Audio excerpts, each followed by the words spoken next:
began to see there's this pattern that if we're going to be high performers, we need to do something like this, because otherwise we're on this narrow track of relentless achievement and we're not giving ourselves any space to breathe.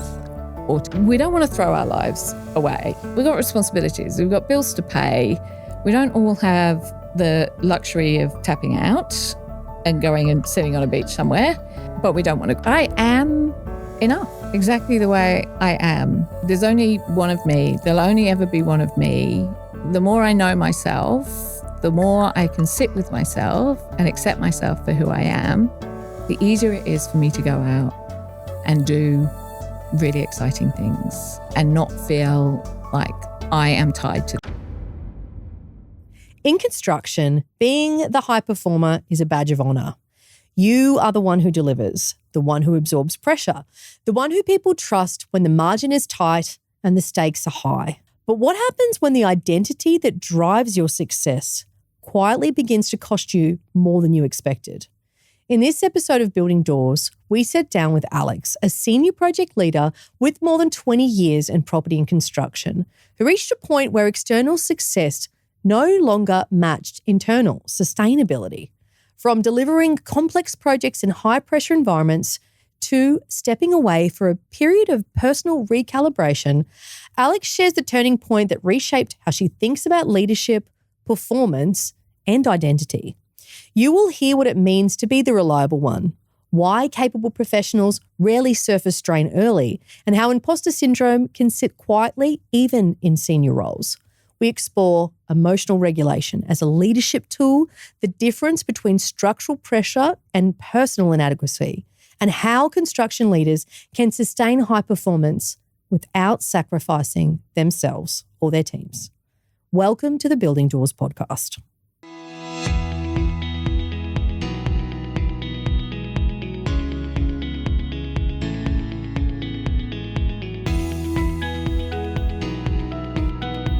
Welcome to the Building Doors podcast. Thank you. I know we have had a chat already about some of the key themes. And when you spoke to me recently about your journey, I think it resonated with me, and I know it will resonate with so many others, especially in the industry that is construction and, you know, the kind of people that work in construction as well. So let's start from the beginning. I like to start there.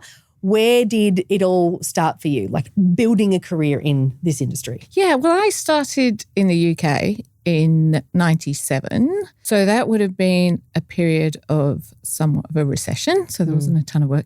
But I went straight from university and went into a construction management role. And I spent 7 years in London working on a whole range of projects with Mace, who are at the time were a reasonable sized construction company, and now they're a massive construction company, but I think I was employee number 254. Oh, well. So I went to join them as a construction manager after having studied structural engineering. And pretty quickly I moved into project management. So I didn't get much time on site, which I regret now. I wish I had spent more time on site, but they pushed me straight into project management, dealing with clients. And that's where I've been pretty much ever since. And after about 7 years in the UK, working in projects across British Airways, a few of the banks, lots of commercial office fit outs, I felt like having a bit of a change. And so I was turning 30 and I had always thought I would come to Australia. And I thought, if I don't do it now, it's never going to happen. I was single. I was free to come and go.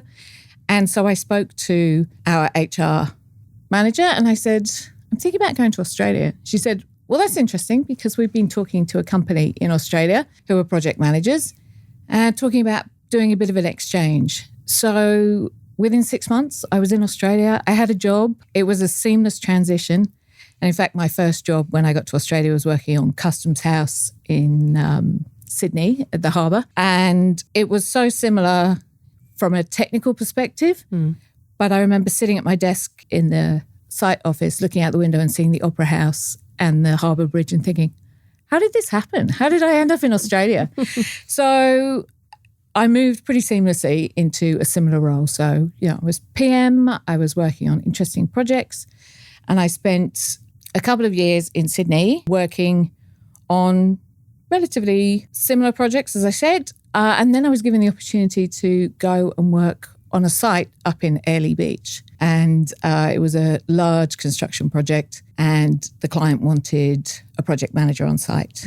And I had just met my husband. We weren't married at the time.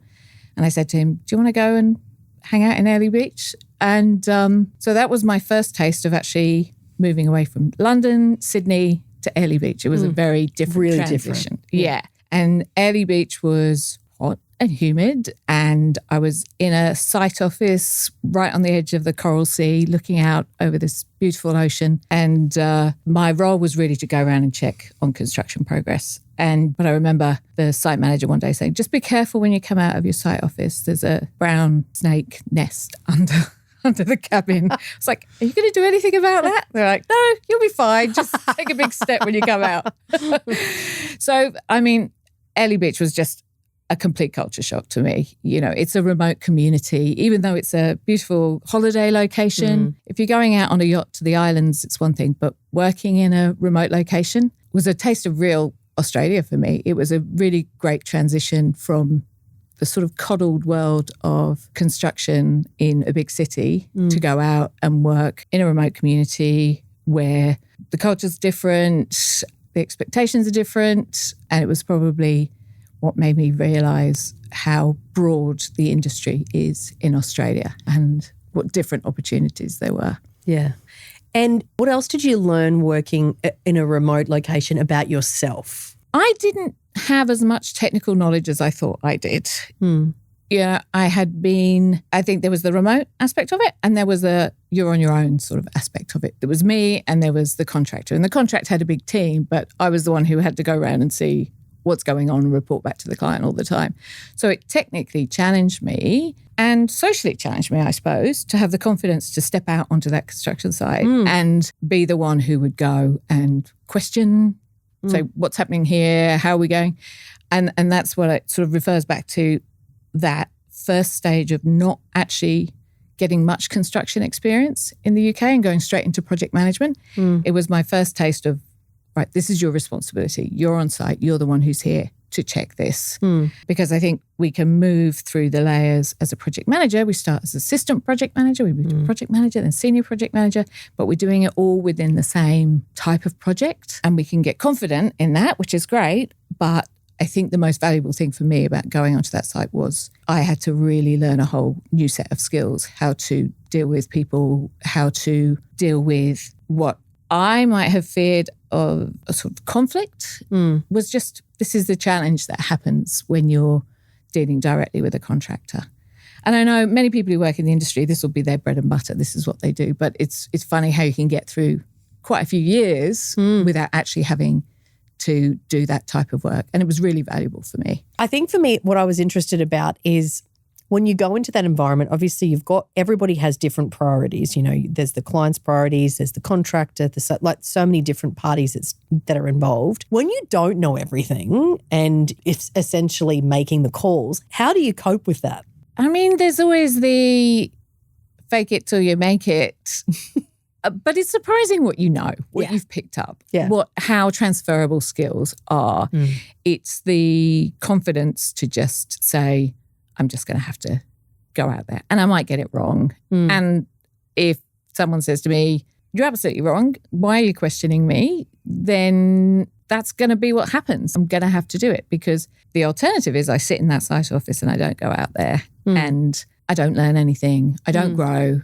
I mean, the mistakes I have made along the way are the things that allow me to learn and grow. I mean, it's an obvious thing to say, but it can be like when you rely on education, when you rely on someone told me this, so it's correct, and when you have to start to stand on your own 2 feet and be the one who challenges and you learn to rely on yourself. That's probably what I learned there. I learned to rely on myself, which I hadn't done up to that point. There's a certain level of bravery, I think, involved as well, like from people at that stage in their career where you're in a senior role and you don't know everything. You have a lot of technical knowledge and you're trying to sort of find yourself as well in the role and your way of leading. Yes. Tell me about your leadership journey then. So you're now working remote, you're in Australia, which has like some cultural differences too. Tell me about the leadership journey you went on.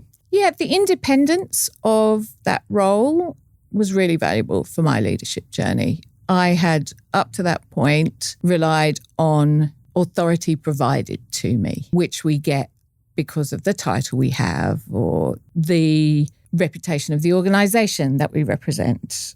This has been a theme for me to realise that you have to stand separate from that. You can get to a point where you rely on that, you lean on that, and I see people doing it for a very long time. And when you don't have that to fall back on, when the person you're talking to doesn't care who you work for and you're asking them difficult questions, are you going to be able to stand up for what you believe and the question that you want to get answered? Or are you going to fall down and fail at that point? And failure is not an option. Not that failure is not an option. We don't have to be bullish and pushy, but yeah, I learned an enormous amount from not having any authority in that position, really. They didn't have to answer my questions. They didn't have to respond to me telling them I thought they were failing to do something that needed to be done. Because I was only talking about this recently, contractors in the system that we have in Australia have an incredible amount of power. Project managers, which I was at that time, have some power, but really the builder has most of the power in that situation. So you have to form a relationship. You can't just rely on the authority of your position. And I suppose that's the other part of it. What I learned, if you think that you are, I don't want to say better than, but if you think that you have the right to ask that question and have it answered, but you don't have a relationship with that person, they're probably not going to care about whether they give you the right answer or not. But if you formed a relationship, it doesn't have to be a friendship, but I learned to form relationships which then enabled those conversations to happen honestly. That is so interesting because I think it's really common for people to rely on their title or their role or who they work for. I represent this brand and I know that this is a great brand, so I believe in that, right? And it's somewhat easy to fall into that trap when you go through and climb the corporate ladder and you're always representing the company. You're always, in the role that you're in. And then all of a sudden, it's then about trust and relationships with people. And I'm interested to see when you started consulting. And that to me is an interesting one because then the brand is you. Yes, yes. And that has been an enormous leap. I mean, it's a few years from that point on the site to doing my own thing. But when I chose to step out and do my own thing, there was none of that. There was none of that to rely on. And it was a real identity crisis that I went through before I decided to do it, because I was like, if I care about what all these people think about me, if I don't believe I have the individual skills or individual strength to do this, then I am going to fall back on, well, I used to be this and I used to do that. So this is who I used to work for. I don't want to have to say that. I want to be able to represent myself without relying on those external identity markers. So I want to talk about that and the catalyst for the change or the shift to doing the work you've done around meditation and mindset, because I find it really fascinating. Tell me, let's start first about what it meant to you before you got to the point of taking the break and then starting your own consulting practice. What did it mean to be a high achieving individual in construction? Yeah. I was proud of the role. I was proud of the title. I was proud of what I thought of as my work that had got me there. What did it mean to be a high achiever in the industry? I was surrounded by people who were equally high achieving, I think. It was a high achievement culture, very, very smart people working incredibly hard and delivering really exciting projects a lot of the time. It was what I wanted to do. I wanted to be in that. I wanted to be delivering the best projects, and I felt that I was. So I was very proud of it from that perspective. I didn't think about doing anything else. I never thought about doing anything else apart from another project, a bigger project, a better designed project, working with, there were people I wanted to work with and there were projects I wanted to work on, but I already felt like I was working with really smart, interesting people on great projects. And that's interesting part because you're working around high achievement individuals. Everybody's working the hours that they work. There's a culture of high performance, high achievement, achievement orientated culture. Yeah. Then you come to this point and you decide, now take me fast forward to when you decide you're going to pursue meditation and look at mindset. Where did this all come from? So you obviously having a successful career, doing projects you love. Then what made you shift towards mindset and thinking? Well, I'd always been interested in what motivates people to do things they would do. Why would people behave in a certain way? Why were some people really confident in particular situations versus others? And why were some people who were working on the projects really interested in keeping the client happy versus keeping their teams happy? Why weren't they thinking about both things? So I was always questioning, because I see it as a people business. So for me, it was always about the people that we're working with. And the outcome were these fantastic products, these buildings, these amazing projects. So I had been, sometimes people would question, and my outcome focus on people was something that other people didn't necessarily agree with. That people will do what people are going to do. This is the industry we're in. This is what you have to do to succeed. And if you don't like doing this, then maybe go and do something else. And that wasn't about me, but that was when I would defend people that I'd say, that this person might be struggling. This is difficult. And I'm like, well, that's what the project needs and that's what the client wants. So that's what we'll do. And that was part of the culture of working on those projects. And I didn't really have a good perspective on the system that we were in. I was delivery focused. I knew certain metrics and certain things that we needed to achieve to be successful, but I didn't have the full picture. So you can continue to develop and continue to succeed, but you don't broaden your view very much. You stay very much on the narrow track of doing the same thing, but more of it and more of it and more of it. So I got to the point where I was trying to deliver more in the same amount of time, using the same tools, the same skills. And that meant getting up earlier every morning. It meant working more hours in the day. So if you're going to move from being a senior project manager to a project director or beyond, I just thought that meant doing more of the same. More pushing, more grinding it out, really. And there is an enormous amount of pressure from multiple directions on these projects. And my body started to respond very poorly to that pressure. So I was getting heart palpitations and anxiety spikes. Like I said, I was getting up earlier and earlier every day trying to get it all done. And I realized there's something not going right here. I'm either getting sick or this stress is really starting to take a toll on my body. And going back to Airlie Beach, while I was at Airlie Beach, one of my senior project managers taught me to meditate. He must have seen something in me that needed to meditate. And so Jeff, who was a fabulous project manager, he sat me down and taught me to meditate in Airlie Beach. And I did it on and off. Over the years, I meditated using apps or various different things. But I came to that point where I noticed my body is responding really poorly to stress. And I thought, before I go to the doctor, before I go on medication, I'm going to give this meditation thing another go. So I started going to a meditation studio in the city, which was around the corner from the office. And I went every day and I sat in an armchair and they did guided meditations and I meditated for 30 minutes every day. And that was 30 minutes that I didn't think I had because I was trying to get all of this work done and continuing to do more and more. But what I found almost immediately was that 30 minutes of meditation a day not only started to give me relief from the physical symptoms, but I began to feel like I had more space in my day. And it really changed the fact that you can do, for me, I began to recognize I can do the same job, I can do it in a different way. I can do the same job, but with holding it more lightly and still delivering what I need to deliver. And it was an enormous change for me.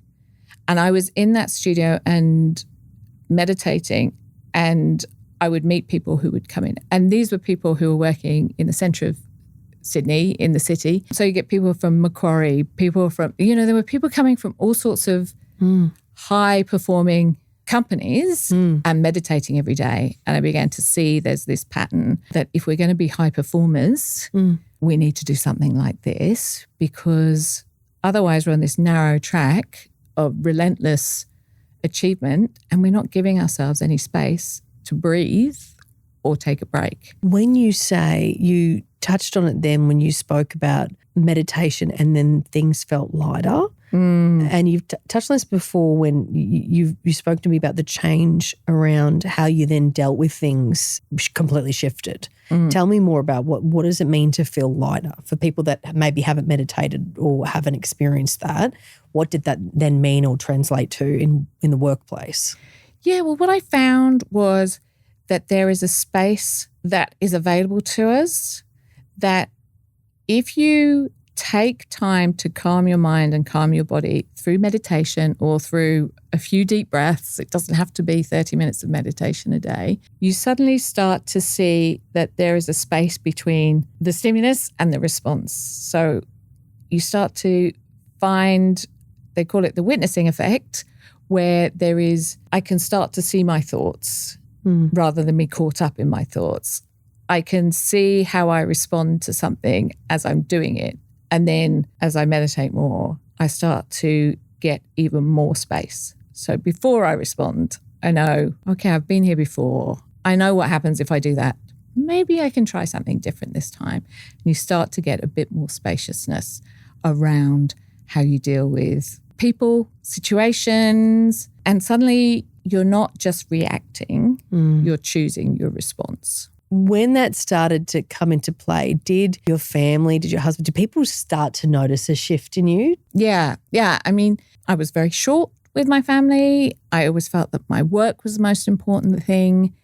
And my husband would call me and say, are you coming home yet? And I'd be, yeah, half an hour I'll be home. And 2 hours later, I'd still be in the office. I'd just finishing another thing and another thing. And I really thought that was who I was and that was what my value was to my family, was to be the reliable one, to be the one who, as in reliable from a work sense, from a financial sense. But as soon as I began to meditate, I suddenly saw all the different aspects of my life as becoming equally important to each other. I had a son who was 4 or 5 years old, and it sounds really cliched, but I was missing big chunks of what was going on because I thought that I needed to perform at 110% the whole time. I thought that I always needed to be doing the next thing and the next thing and the next thing. And that when I got through that, then I could spend time with my son. And suddenly he was 4, and then he was 6. And it's like, when does this time come? When does this happen that we get the space and the time? No one is going to give it to you. And if they did, would you know what to do with it? You'd probably fill it with more work. Because that's what we do when we get our self-worth and we get our feelings of achievement from the things that we do. We miss out on those other parts of life that can be intensely satisfying, but we just don't give them the opportunity because we're scared of that space, because that space doesn't give us that cycle of reward that we're used to. You complete a task, you get dopamine, right? You do something, there's that immediate gratification of completing tasks. I think it's sometimes why managers then struggle to move away from doing the do and leading through others doing the work, because you're not getting that instant reward or, with your brain that you've done a task and tick, I've achieved something. Yeah. It's the same, spending time with your family and kids. It's a great feeling, being with them. But if you are so achievement orientated and really addicted to the busyness, you just fill up that time with more things that you think. And it's always, in the best of intentions as well. You were doing it for your family. Yeah. But just not perhaps realising all the different parts of you that were important. Being honest, I didn't think I was important to my family for anything apart from security that I brought through the work that I did. Yeah. Realistically, if I'm really honest, that's what I thought. That is my most important role. And it wasn't. No. And I could cry thinking about it now. It's like, why would I have thought that. Yes. But that's because all of my self-esteem came from the role that I had and the work that I did. And I am so glad that is not how I am now. And now, because you did the work, you can then also help other people reframe. It's not to say that you can't achieve and do those great things still at work, but it's just in a different way. Oh, I do the same work. Yeah. And I hold it differently. I hold it more lightly.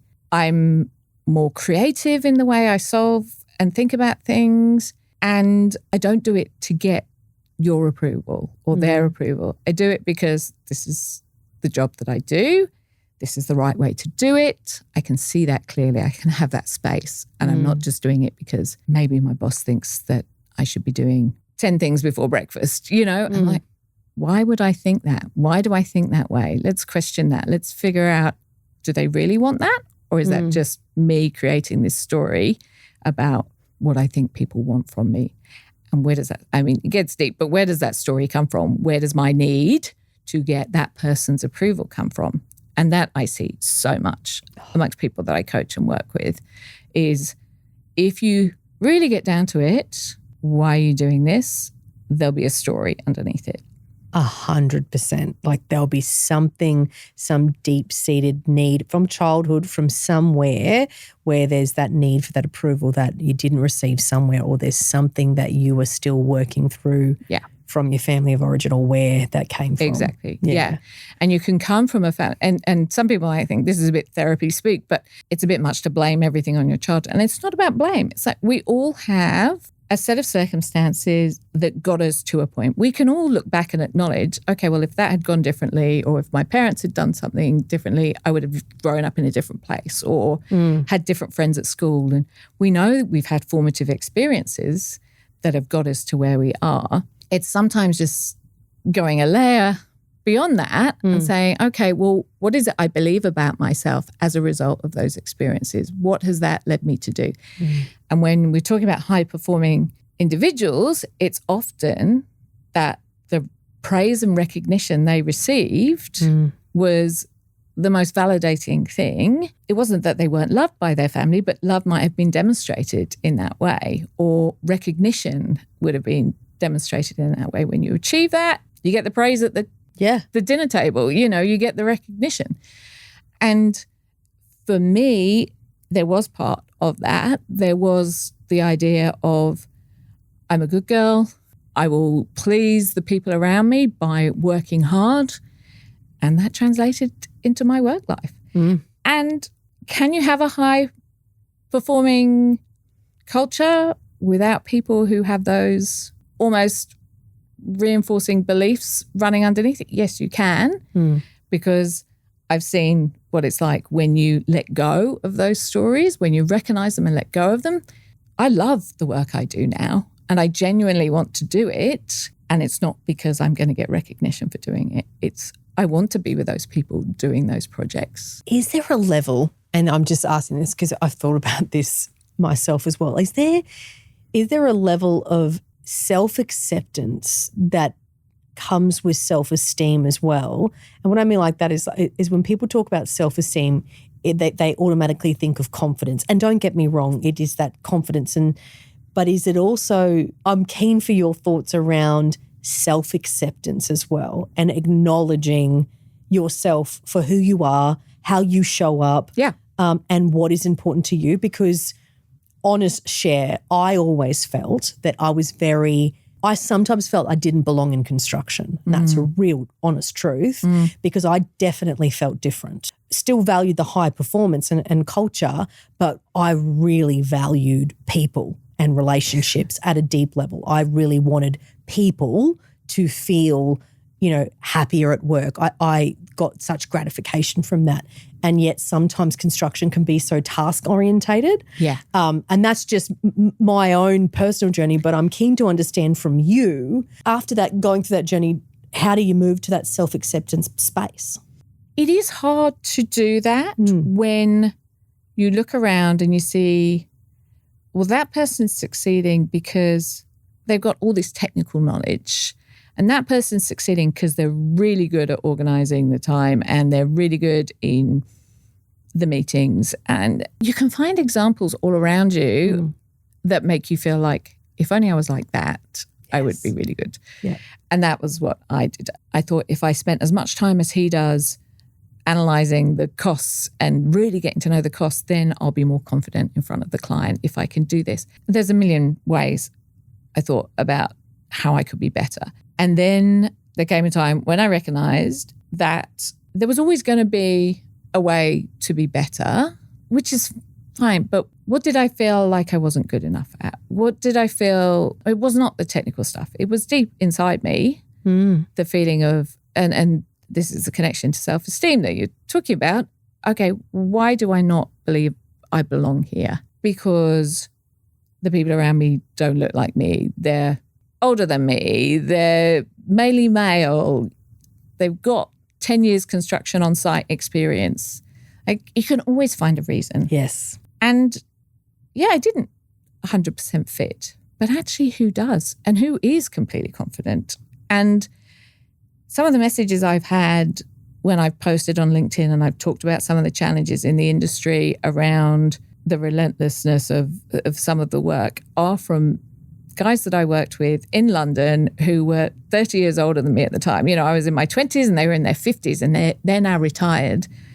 And they'll reach out and they'll say, this is so true. You know, I felt like that. I felt like I couldn't take a break. I felt like, looking back, I wish I'd spent more time with my family and all of these things. So that made me realize that no one, very few people, who is the person that fits in 100%? I know. There is no such thing. And then you kind of realize also that what you might have thought, this journey happened for me, that what you might have thought made you different and that you didn't fit is actually a superpower. Of course. So you might go, okay, I used to always be like, oh, I care too much. Like, but just genuinely, not care as in beating yourself up about it, but just care. Yeah. And I was like, oh, what? But then you don't realize that everybody's bringing something. Like, this is when we talk about diversity, and it's not just a men and woman thing. It's different perspectives, ways of approaching work. And I think I learned over time that we don't need one type of project director or project manager. We need lots of different types of people and ways of delivering to make the industry better. We really do. I think I knew that from a young age in the industry, and there was half of me that's trying to fit in and half of me that was trying to retain myself and who I was. And that part of me got laughed at in a few meetings when I suggested, why don't we try an exercise where, you know, we all share what were the strengths and weaknesses of what just happened. They'd be like, can we just get on with the job? What are we doing?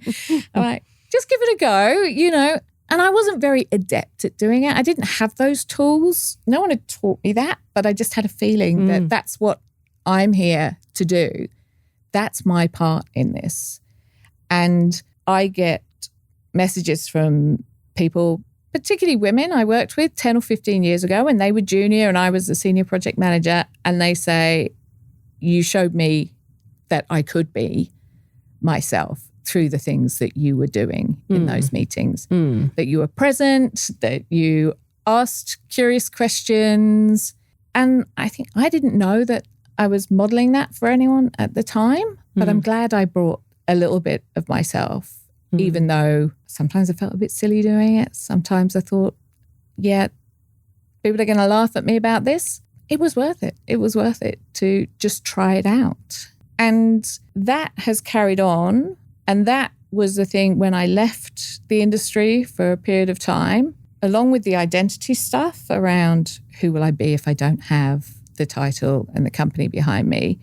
It was, are all of those people going to be judging me and going, she didn't make it, she couldn't cut it? And I was like, I've delivered amazing projects. I've worked with big teams and run teams, and I still have that feeling. And I knew that that was a part of the work that I had to do through stepping away.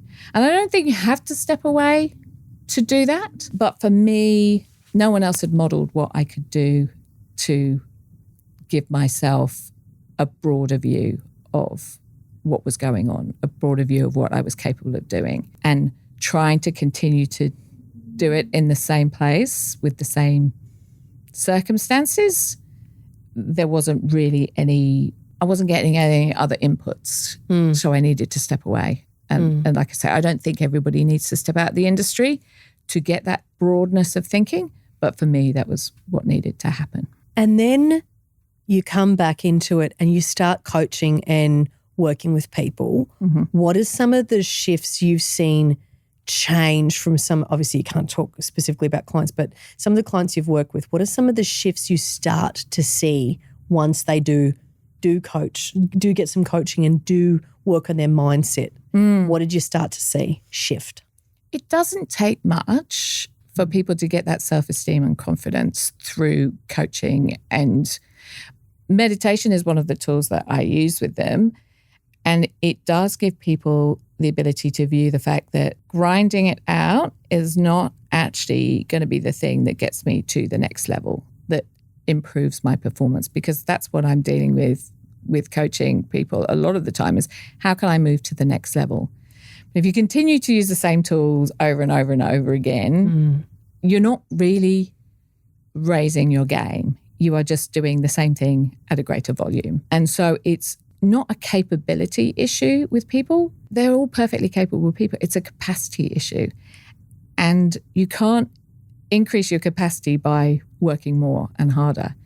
You have to change your mindset. You have to find a way to look at things differently, to see more of the picture. And so when I'm coaching people, meditation is the starting point. If you calm the body and the mind, you become steadier in your thinking and clearer in your thinking, and then you can start to see more possibilities.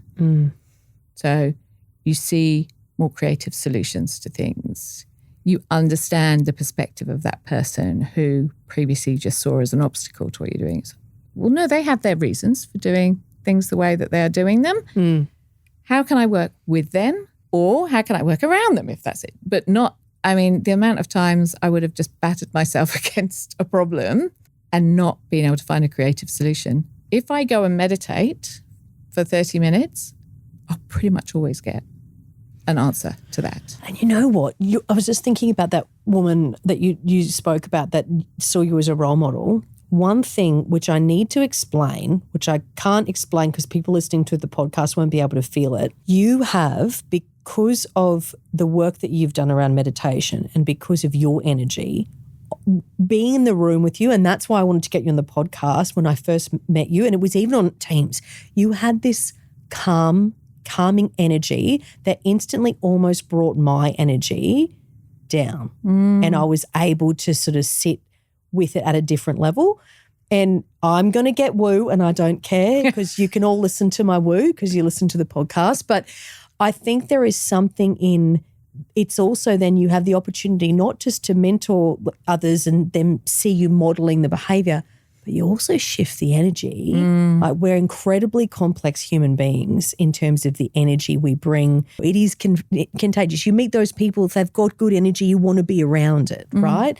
But calming energy and this real sense of I haven't met many people that have had it. I had another one on the podcast, Dr. Jeff Spencer. He coached Richard Branson and he had that same energy and he takes it everywhere. And it's this, and I think the only way you get to that point is through the work that you've done. Yeah. I mean, my meditation teacher, Walter, is in his 90s. He learned to meditate 50 years ago and has meditated consistently. I mean, you've never been with anyone who felt calmer when you're in the room with them. And if I could just have a tiny bit of that impact that he has, that would be incredible. My son, once I started to meditate, my son actually said to his teacher, who was also a meditator, he said, "Oh, my mum meditates." And the teacher said to him, "Oh, okay, what's that?" "Well, she's a lot calmer than she used to be." And that was within a few months of starting to meditate. And if my son could feel the difference, I know that that's going to have a difference through his life and through our family life. And then I can bring that to work as well. And if I can, I'm not always calm. I'm not always rational. There's a lot of pressure. But if you can recognize that you can have access to that calm, it doesn't take long to get back to that state if you're regularly practicing it. And that's why I say to people, you don't have to meditate consistently, but it really helps. Or, you just need a few techniques that begin to come naturally to you. So before you start a meeting, take a few breaths, calm yourself, ground yourself, all little techniques. We can all have access to that. I want to ask you a question around we're about to get really busy in Queensland, real busy, real fast, and we don't have enough people. And I'm already talking to people, and I do care too much because I do take on not just whatever I might be recruiting, but getting to know them as a person and their real life challenges and life stages. And so many people are saying to me right now, just so interesting, do I grind it out now and just work really hard to get to the Olympics and get this done and just work these long hours? Yeah. Or do I tap out now? And then one of the guys I was speaking to said, and he's in a leadership role, he said, I don't even have the headspace to figure out what I want to do career-wise. He's like, I'm telling you the truth right now. I am so busy that I cannot see what I even want for my life. And it made me start to think, what is some of the advice you would give to those people that are now about to be hitting a big pipeline of work? What can we do now to be helping them or them helping themselves? Yeah. I think that conflict that people have it's like an excitement. The work is coming. It's going to be busy. This is what we've been waiting for. We've had tough times. Yeah. And then it's like, oh no, what am I going to do with this? How am I going to manage this? And I haven't heard people say as directly as that person said, shall I grind it out or do I tap out now? That's literally what he said to me. Yeah. But I've been thinking that, and that's what I recognize in people. They get to a point in their career, whether it's prompted by a busy period like this or it's prompted by the fact that they're not spending enough time with their kids. Or they've done this for 20 years and like, am I going to do this for another 15, 20 years? Is this it? But I don't want my boss's job and I don't want, so what am I going to do? Where am I going to go with this? And that's where we need to get that. We don't want to throw our lives away. We've got responsibilities. We've got bills to pay. We don't all have the luxury of tapping out and going and sitting on a beach somewhere, but we don't want to grind it out. And so the thing that I work with people on, and it's like a process I call emerge, which is that we slow ourselves down. We give ourselves a period of time. Doesn't have to be a long period of time every day where we calm our mind and we calm our body, generally through meditation. And when we do that, we start to slow down our reaction time to things and we start to feel some spaciousness. And when you do that, new opportunities and possibilities emerge. And that is not about solving things. Well, it is about solving things differently, but it's about holding your same life, but differently. Being calm in a situation where you normally would get to 90%.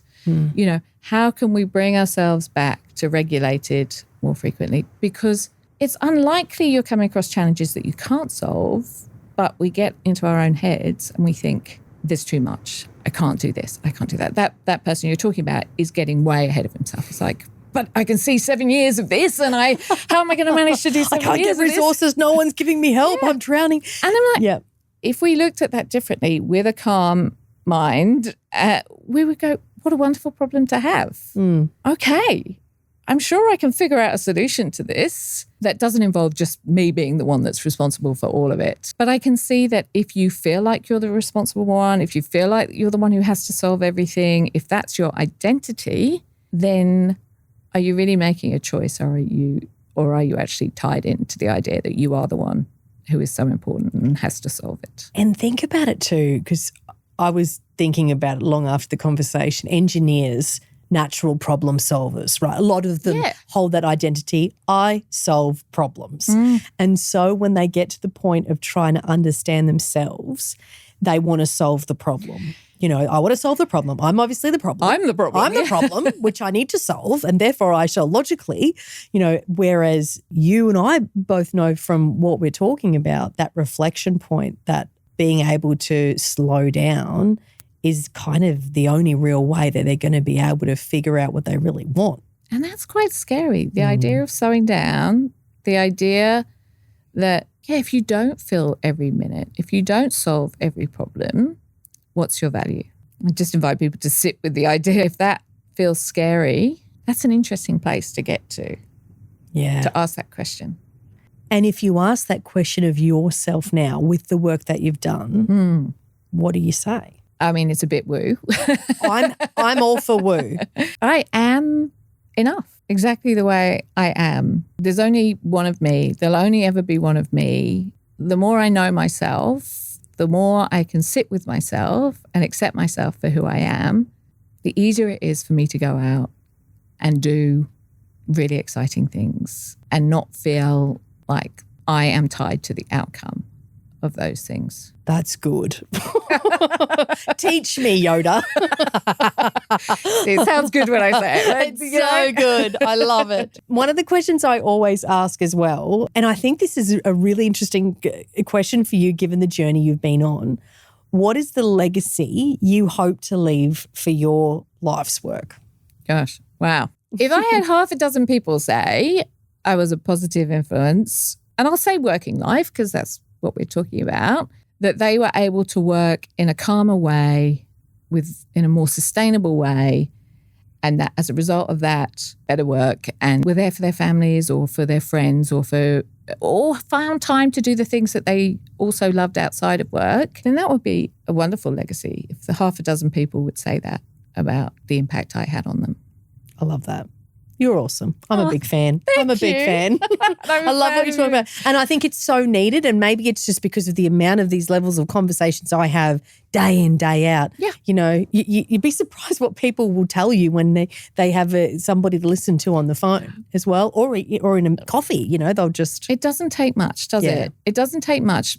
It is below the surface for so many people that they are struggling in some way or another, and that a sympathetic ear and a calm environment will allow them to open up and share that. I'm sorry that people are struggling and suffering in that way, but I'm glad I can be there for a few people through the work that I do. And I'll give you an opportunity at the end. I'll go through the rocket round, and then I want to let people know how they can connect with you and learn more, because I'm sure some people will want to do that. The rocket round's a bit of fun, and it's just a little bit of more about you, and just a few rocket round questions. Yeah. So the first question is coffee or wine? I gave up both. Wow.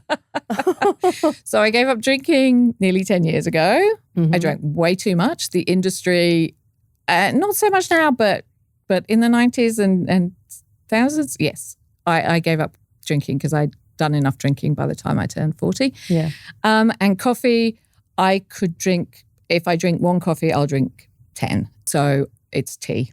Tea, wow. Yeah. Okay, I think that's the first tea answer I've had. I love tea though. Love a nice tea at night. Yeah. And funny, I think the industry has changed to a point, but the amount of people that were texting me that they'd want a project from the pub yesterday afternoon, I think there's still a little bit of it. I think we're still a sociable bunch of people, we are. And we want that connection, and alcohol was the means by which a lot of that happened.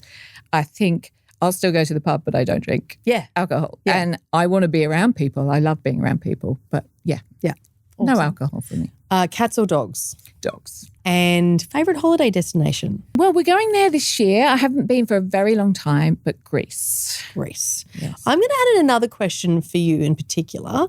What's a book that's had a really big impact on your life? Oh, my God. I love reading. I read. Yeah, I just knew you did. So I'm like, I need to add this in because I know you're going to have answers. I think it was the start of my woo journey. When Jeff taught me to meditate, I read A New Earth by Eckhart Tolle. And he also wrote The Power of Now. But for me, it was A New Earth. And it was just mind-blowing to me that I can't even remember what it was about it. But I know that I sort of turned through a few degrees when I read that book. And it took me down the path of continually questioning myself and understanding more about myself and not being afraid to ask questions about living slightly differently. I've read The Power of Now. I have not read the other book. And you were. Yeah. Now I need to. You do. You know. Yeah. I've only read it once. It's not something I went back to, but it was. I remember The Power of Now being really good, but a heavy read. I really needed to concentrate, but in a good way. Yeah. That sounds like it's going to be one of those books that shifts your thinking, which is awesome. I hope it stands up because it was like 15 it's years okay. ago. I think everyone has a different book, and that's why I love reading too. Reading's so good to get us to think differently outside of our day-to-day. Yeah. Yeah, I mean, I read fiction and I read nonfiction. So, I mean, I normally have 3 or 4 books on the go. Nice. Yeah. And what makes you feel like you're home? It's being on the sofa with... you're getting me going. Yeah. It's really simple. It's being on the sofa with my husband and my son and my dog. And we have a big sofa. We can all sit on it together. And that's home for me. I love that. I thoroughly enjoyed our conversation and I could have just kept talking to you all day. I really want to help people connect with you. So how can people, if they're listening to this episode and they know that it's something that they want to focus on, how can people connect with you, learn more about what you do? Yeah. So I'm on LinkedIn, Alex Prenzel, and I have a website, alexprenzel.com.